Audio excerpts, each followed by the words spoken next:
सीताराम जी के प्रेम से आपके हृदय को लबालब भर भी देगा और आपके हृदय में जो विषयों का खारा जल भरा हुआ है उसको निकाल बाहर भी कर देगा।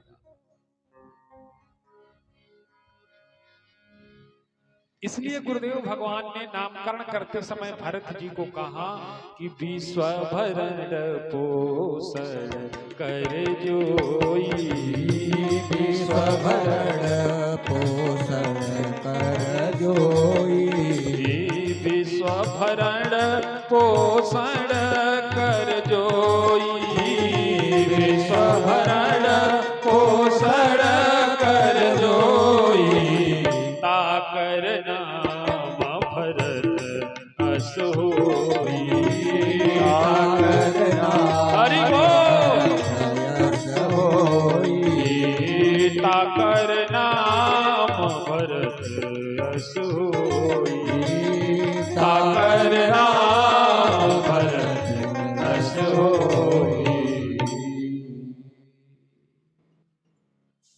जब देखिए ईश्वर किसी को उतना ही देता है जितनी उसकी जरूरत है,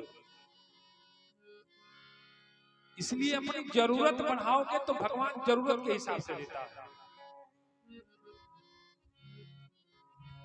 जरूरत से ज्यादा कभी किसी को नहीं देता, उसको पता है कि किसका खर्च कितना है। एक कंजूस का खर्च कितना है और एक दानी का खर्च कितना है। भगवान दानी को दानी के हिसाब से और कंजूस को कंजूस के हिसाब से देता है।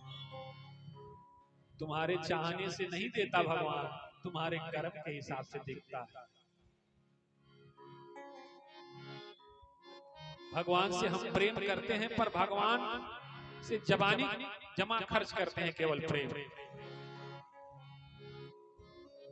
आरती में हम सभी रोज कहते हैं कि तन मन धन सब है तेरा, स्वामी सब कुछ है तेरा, और तेरा तुझको अर्पण क्या लागे। पर बाबूजी कहे बबुआ 6 महीना बाद आज बाजारे जाए का मन करता, कुछ पैसा तो मिठाई खाई, घर का खर्ची चलावे के पैसे देखे तो फिर मिठाई खाए के दे। सोचो उस जमाने को याद करो जब तुम्हारी एक इच्छा को पूरा करने के लिए तब साधनों का जमाना नहीं हुआ करता था। मीलों तुम्हारे माता पिता कंधे पर बैठा करके सिर्फ मिठाई खिलाने के लिए ले जाया करते थे। कल्पना तो करके देखो माई बाप, हमको तो समझ में ही नहीं आ रहा कि हम आगे बढ़ रहे हैं या पीछे खिसक रहे हैं। ऐसे लोगों के लिए ही तुलसीदास जी ने कहा कि मां नहीं मातु पिता नहीं देवा, मां नहीं मात पिता नहीं देवा, मां नहीं मातु पिता नहीं देवा, मां नहीं मात पिता तुम देवा, मां नहीं मातु पिता नहीं देवा, मां नहीं मात पिता नहीं देवा, सज्जन से करवा वैसेवा, सज्जन से करवा सेवा, जिनके यह आचरण भवानी,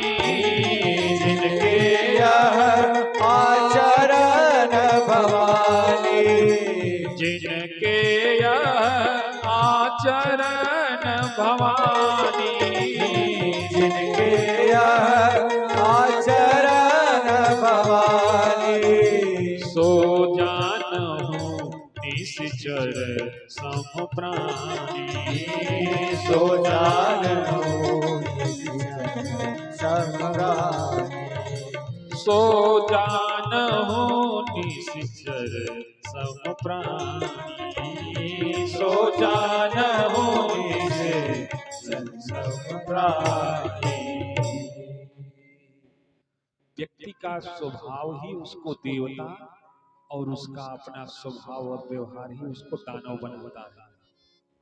पृथिव्यां त्रीणि रत्नानि जलमन्नै सुभाषितम् मूढ़ैव पाखण्डेषु रत्न संज्ञां विधीयते। पृथ्वी पर 3 ही रत्न है, 3 ही रत्न है, और भगवान ने इन तीनों रत्नों से सबको भरा है।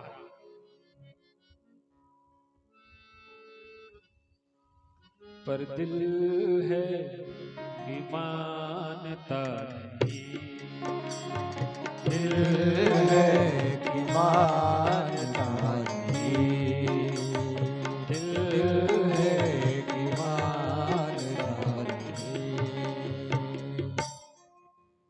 3 रत्न क्या? पृथिव्यां त्रीणि रत्नानि जलमन्नै सुभाषितम्। जल, अन्न और मीठी वाणी, इनको ही आपके शास्त्रों ने रत्न की संज्ञा दिया है। जल, अन्न और मीठी वाणी। पर मूढ़ैव पाखण्डेषु, पर मूर्ख लोग पाखंड, मतलब पाखंड किसको कहते हैं? ये लोग कहते हैं बड़ा पाखंड फैलौले भाई। पाखंड मतलब होता है पाषाण खंड यस्य कथयेत पाखंड, पत्थर के टुकड़ों को रत्न की संज्ञा देते हैं।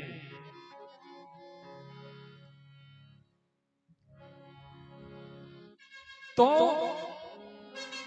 भारत जी के चरित्र की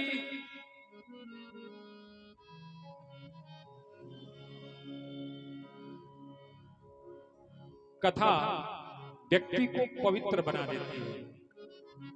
गंगा नहाने से आप पवित्र होंगे कि नहीं? तीर्थों में जाने से आप पवित्र होंगे कि नहीं? पर यकीन मानिए, स्वयं आदिदेव महादेव इस बात के गवाह हैं, वो साक्षर हैं, साक्षी हैं, इसके कह रहे हैं कि भरत का चरित्र जो भी सुनेगा वो निष्कलंक हो जाएगा। सुनेगा, सुनता रहेगा तो धीरे धीरे वो चरित्र उतरने भी लगेगा। आपका बच्चा जब पहली बार स्कूल जाता है तो कुछ जानता है? छोड़िए बच्चे को, हम लोग ही जब पहली बार स्कूल में गए तो स्कूल अच्छा लगता था? पहले दिन नहीं लगता था, कुछ आता भी नहीं था, कुछ अजीब अजीब लगता था। तब तो माँ का गोद, माँ का आंचल ही अच्छा लगता था। पर माँ बाप जबरदस्ती स्कूल भेजे तो बैठना सीख गए, धीरे धीरे स्कूल में रहना सीख गए, फिर पढ़ना भी सीख गए, और ईश्वर और गुरुओं की कृपा से पढ़ लिख के फिर पढ़ाना भी सीख गए। क्योंकि जब बहुकाल करिए सत्संग का, जब बहुकाल सत्संगा, जब बहुकाल करिए सत्संग का, जब बहुकाल करिए सत्संगा। एक दिन में नहीं समझ में आएगा, 2 दिन में नहीं समझ में आएगा, पर आप समझने की कोशिश करेंगे, कोशिश नहीं भी करेंगे, बार बार जब बैठेंगे तो धीरे धीरे समझ में आने लगेगा। तुलसीदास जी प्रमाण दे रहे हैं कि समझी नहीं तब बालपन, तब अति रहोचे। हमको हमारे गुरु नरहरि नंद जी ने जब राम कथा सुनाई तो पल्ले नहीं पड़ी, लेकिन बार बार सुनाया। तो जब बहुकाल करिए सत्संग का, जब बहुकाल सत्संगा, तब ही होई सब संशय भंगा, तब ही होई संशय भंगा। जब बहुकाल करिए सत्संग का, जब बहुकाल करिए सत्संग बहुत काल तक। मैं ये नहीं कह रहा कि हमसे ही सुनो। अच्छा, टमाटर बाजार से खरीदते समय किस खेत से वो पैदा हुआ ये तो नहीं पूछते आप, अच्छा देख करके खरीद लेते हैं। मैं ये नहीं कहा पूरी कथा ही याद कर डालो, पर जो अच्छा लगे उसको जीवन में उतारो। पर हम सुन तो लेते हैं, पर कथा प्रभाव क्यों नहीं छोड़ पाती? इसके दो कारण हैं। कथा का तो अपना प्रभाव है माई बाप, पर छोड़ क्यों नहीं पाती? इसके दो कारण हैं। या तो सुनाने वाले ने ठीक से सुनाया नहीं है, क्योंकि कथा सुनाने के लिए कथा को जीना पड़ता है। अगर कथा सुनाने वाला कथा जी रहा है, कथा जो कह रही है उस हिसाब से जीवन जी रहा है, आचरण रहनी सहनी और व्यवहार कर रहा है, तो मैं दावे के साथ कहता हूं कथा प्रभाव छोड़ेगी। पर तब छोड़ेगी जब सुनने वाला भी वैसा ही हो, क्योंकि श्रोता वक्ता ज्ञान निधि कथा राम के गुण। हम सुनाना चाहें पर आपके अंदर सुनने की काबिलियत हो, सुनना चाहें, सुनने की भूख हो, तब तो बात बनेगी। भूख नहीं हो तो अब आपका पेट पहले से ही खा के भरा हुआ है और हम खूब अच्छा पकवान आपको खिलाएं तो क्या उसका स्वाद मिलेगा आपको? नहीं मिलेगा। देखिए, एक छोटा प्रसंग आपको सुनाते हैं। एक सेठ जी थे, भगवान के अनन्य भक्त थे, दिन रात भगवान के नाम जपने लगे रहते थे। भगवान ने सोचा कि भाई सेठ जो है बुढ़ापे में आ गया, रुको इसके भक्ति को साक्षात्कार में बदल देते हैं, इसके भक्ति को पूर्ण कर देते हैं। पर दुर्भाग्य से क्या था, सेठ के पास कोई संतान नहीं था। अब भगवान ने सोचा रुको इसको संतान का ही सुख दे देते हैं। भगवान हो गए प्रसन्न। सेठ की पत्नी भी शरीर से भारी थी, सेठ भी बुजुर्ग होने लगा। पत्नी रोज कहती है जी अब हमसे बनाना खिलाना नहीं सो पा रहा, घर में कैसे ही पहले से काम पड़ा रहता है, ऊपर से बनाना खिलाना, लोग आ जाए तो उनको भी बनाओ खिलाओ। किसी नौकर को ढूंढ लाते। सेठ कहता किसको ढूंढ लाए, नौकर तो नौकर ही न होगा, नौकर अगर कोई प्रेमी मिल जाए तब तो बात बने। सेठ जी मन में ये विचार लेके कि आज किसी को पकड़ के लाएंगे। घर से बाहर निकले तो 12 बरस का एक लड़का मिल गया उनको। सेठ जी ने पूछा आप कौन हैं? तो बोला हम काम की तलाश में आए हैं। कहा क्या काम करते हो? तो लड़के ने कहा कोई भी काम कर लेते हैं। कहा खाना बनाना आता है? कहा बिल्कुल चकाचक सब बना लेते हैं। कहा झाड़ू पोछा? कहा ऑलराउंडर है, झाड़ू पोछा भी लगा देंगे। कहा बर्तन वर्तन? सारे कही दिए एक बार कहिए सब कर देंगे। तो कहा ठीक है पगार कितना लोगे? कितना पगार लोगे? तो लड़के ने कहा कि पगार वगार हम नहीं लेते हैं। तो कहा फिर कैसे काम करोगे? कहा खाने पर, हमको तो भरपेट भोजन चाहिए, तनख्वाह नहीं चाहिए।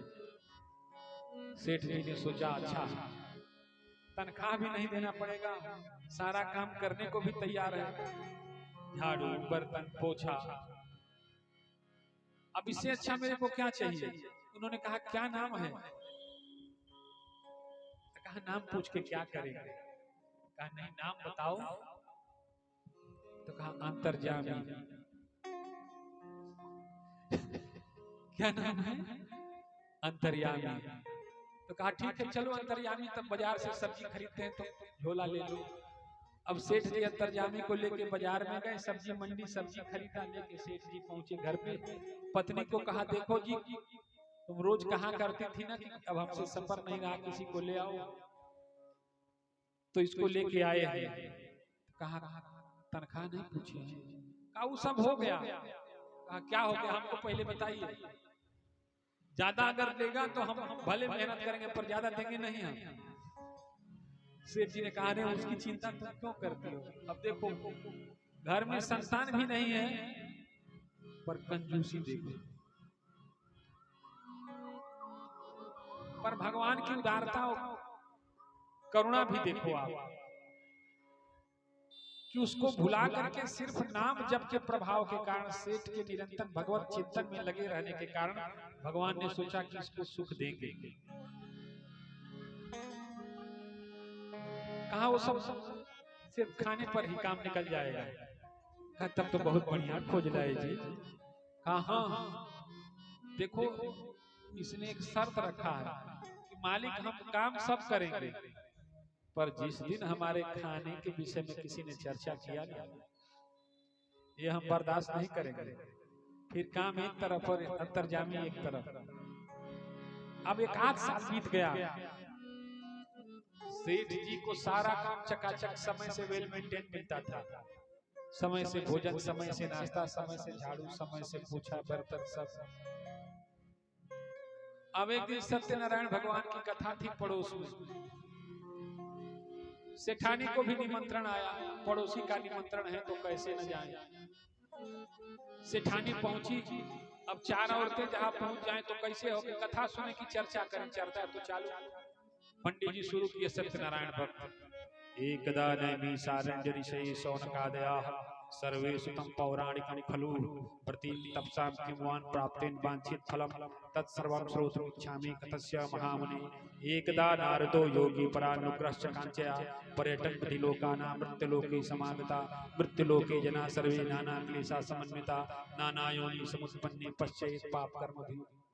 पंडित जी की कथा चालू और इधर माताएं अपने कथा में, रे बहनी बड़ा जल्दी आ गई, तुम्हारे काम बढ़िया है क्या? एक नौकर पा गया, एक हमको भी वैसे दिलवा देते। अरे बहनी मत पूछो, का काम तो सब बढ़िया करता है पर खाता बहुत है। 4-4 आदमी 5-5 आदमी का खाना तो वो अकेले हजम कर जाता है। हाँ हाँ का तनख्वाह पूरा वसूल लेता है खाने में। कथा खत्म हुई। प्रसाद लेके सेठानी घर पहुंची। अंतर्जामी नहीं दिखा घर पे। उन्होंने सोचा शायद बाजार गया होगा सब्जी वब्जी लाने। शाम हो गई, सेठ जी आए, पत्नी से पूछे अंतर्जामी कहाँ है? कहा हम तो सोचे कि आपके साथ गया होगा। नहीं जी तो सुबह हम कथा में गए, कथा से लौट के आए तो उसके बाद नहीं। अब सेठ जी निकले, अगल बगल ढूंढने लगे अंतर्जामी को, पर कहीं नहीं दिखा। दिखे कैसे हो? तब तो सेठ जी रोने लगे। रोते रोते उनको अंतर्जामी की बात याद आ गई। उसने आते समय सेठ जी से शर्त रखा था कि देखो सेठ जी, हम सब बर्दाश्त कर लेंगे, पर हमारे खाने के विषय में अगर कोई प्रश्न खड़ा किया ना तो ये हम नहीं बर्दाश्त करेंगे। अब सेठ जी को उसकी बात याद आ गई। बच्चों की तरह सेठ जी फूट फूट के रोने लगे। 1 दिन बीत गया, 2 दिन बीत गया। सेठ जी ने कहा कि अंतर्जामी जब तक मिलेगा नहीं तब तक हम अन्न का एक निवाला भी अपने मुंह में नहीं डालेंगे, चाहे हमारे प्राण पखेरु भेले उड़ ना जाए। रात हुई, सेठानी तो सो गई। सेठ जी घर के कोने में बैठ के विलाप कर रहे थे। उसी घर के अंदर अंतर्जामी प्रकट हुआ। अरे सेठ जी राम राम, तू काहे जान देने पर तुला है? तुम खा लो। सेठ जी अंतर्जामी से लिपट के रोने लगे। कहा अंतर्जामी, अब तुम्हारे बिना खाना पीना कुछ भी अच्छा नहीं। अब वादा करो कि तुम छोड़ के नहीं जाओगे।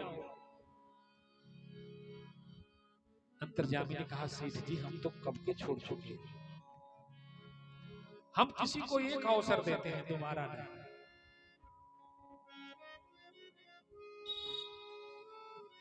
हाँ माई बाबा, ये संबंध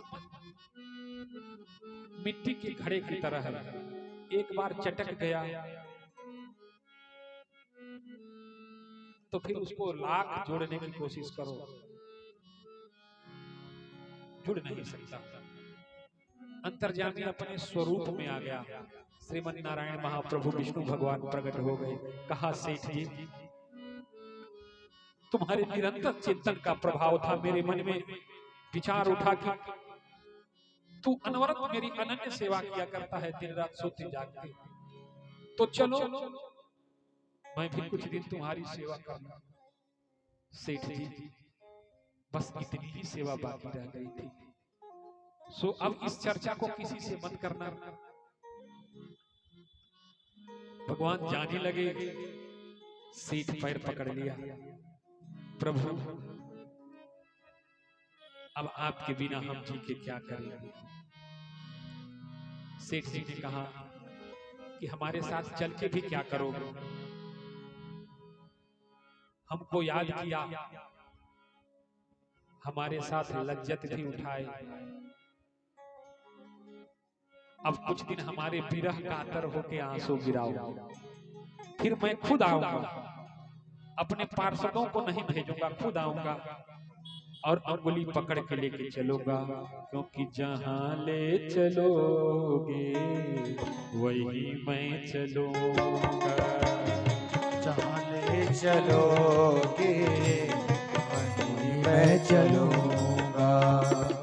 जहां ले चलोगे वही मैं चलूंगा। जहाँ ले चलोगे वहीं मैं चलूंगा। जहां ले चलोगे वहीं मैं चलूंगा। जहां ले चलोगे वहीं मैं चलूंगा। जहां ले चलोगे वहीं मैं चलूंगा। जहाँ ले चलोगे वहीं ले चलूंगा। जहां नाथ रख दोगे, जहां नाथ रख दोगे वहीं मैं रहूंगा। जहां ले चलोगे वहीं मैं चलूंगा। जहाँ ले चलोगे वहीं मैं चलूंगा। जहां ले चलोगे वहीं मैं चलूंगा। तो भगवान के भक्तों की अपनी कोई इच्छा नहीं होती माई बाप, जिसको भक्ति प्राप्त हो जाती है उसकी अपनी इच्छा नहीं, भगवान की इच्छा के लिए वह कार्य करता है। और हम संसारी जीव अपनी इच्छाओं के लिए, अपनी इच्छाओं की पूर्ति के लिए, और आज तक संसार में ऐसा कोई नहीं है जिसकी इच्छा पूरी हो गई। एक इच्छा पूरी हुई कि दूसरी उत्पन्न हो जाती है। अच्छा, इच्छाएं कांटा की तरह है। कैसी कैसी है? कांटा की तरह। पांव में एक कांटा चुभ जाए तो उसको निकालने के लिए दूसरा कांटा चुभना पड़ता है। तो एक कांटे का जो छेद था वो बढ़ के कितना हो जाता है। ऐसे ही इच्छाएं हैं, एक इच्छा पूरी नहीं हुई कि दूसरी